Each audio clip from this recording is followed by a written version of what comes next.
sermon title is The Holy and the Holy Ordinary, because it reminds me of this whole story of the Jesus, and this beginning of John's gospel reminds me not only of the holiness of God, this God who is way up here, and this God who sometimes almost feels as if it's intangible. It's almost impossible to know, impossible to really know the fullness of who God is. You know, there are so many theologies about God, so many different understandings of who God is, and if we're truly faithful in our journey, it's really almost impossible for us to know the fullness of this God. It's almost too big for us to comprehend.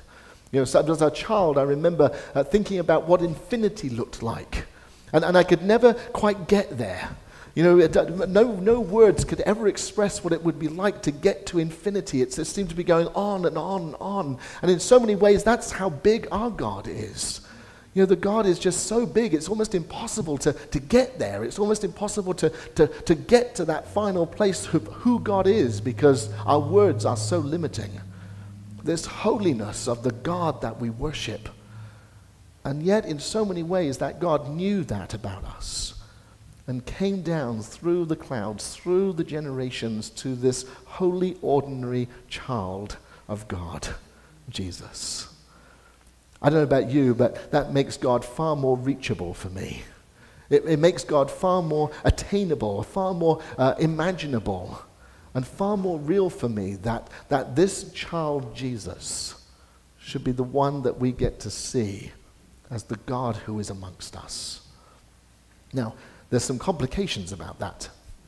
And the complications about that is that because we are filled with this expectancy of a God who is so big, that suddenly when we get to see the God who is right here, the holy, ordinary child of God, it helps us and makes it more possible for us to touch and feel.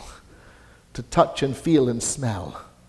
Now, some of us don't want to smell babies, but that whole sense of being able to touch and feel this child of God, this holy, ordinary child that came 2,000 years ago. But more than that, this holy, ordinary child that was born 2,000 years ago is the same holy, ordinary child that is born in you and in me. And that makes God real for me.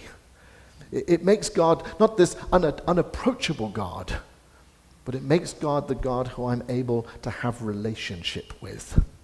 And the reality is that is what God intended right from the very beginning, was that human beings would have relationship with God, would be able to touch and feel God.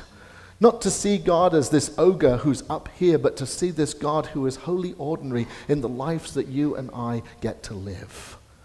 You know, Jesus grew as a holy, ordinary child. There was nothing, Jesus was not protected from what was going on in his own world and from his own situation and from his own family. Jesus grew up just like you and I in a very dysfunctional family. Now, remember this. Mary was probably about 14 years of age, and Joseph was probably about 60.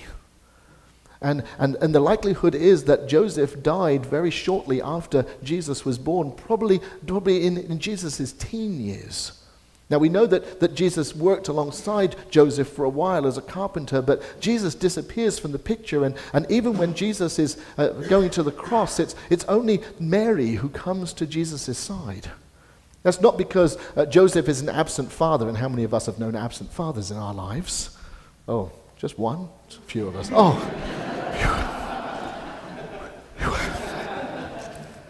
It wasn't because Joseph was absent, it was probably because Joseph had already died.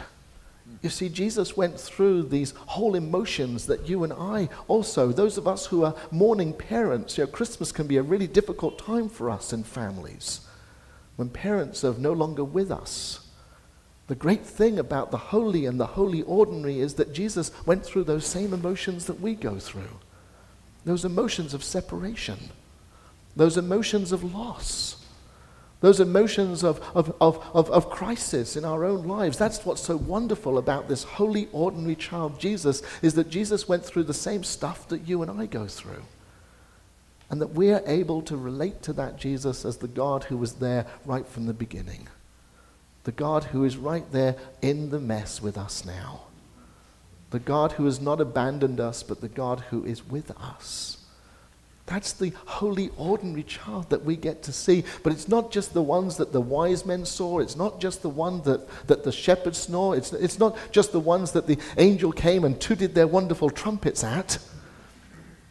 It's the same child that's born in you and me. When we make a decision to live our lives in relationship with God, when we make a decision, a conscious decision to say that I'm going to follow Jesus Christ, that child gets reborn in you and me. And part of our existence is to find that holy and holy ordinary within us so that we can live out the Christ child in the world today. So that we get to be all that Jesus was 2,000 years ago. Touching the holy ordinary about us and making us holy. Making us authentic. Making us real. With all of the challenges that we have. You see, that's one of the great things about our God is our God only expects us to try. God doesn't expect us to be perfect. God expects us only to try. To become all that we possibly can be, to become all that we have the potential to become. And that's what our God invites us to this day. The Word that has become flesh, it's become flesh in you and me. It's sometimes the only way that the world will see Jesus today is in you and me. You know, we can preach as much as we like. We can speak as many words as we like. In our call to worship, trillions of words on a computer. But they can't add up to everything that Jesus can do through you and me. All of that is summed up in the Word that became flesh, the Word that is flesh in you, Ed. The Word that is flesh in you, Garrett. The Word that's flesh in you, Jolene. The Word that is flesh in each and every one of us. That is the God that we get to invite this morning into our holy and holy ordinary human lives.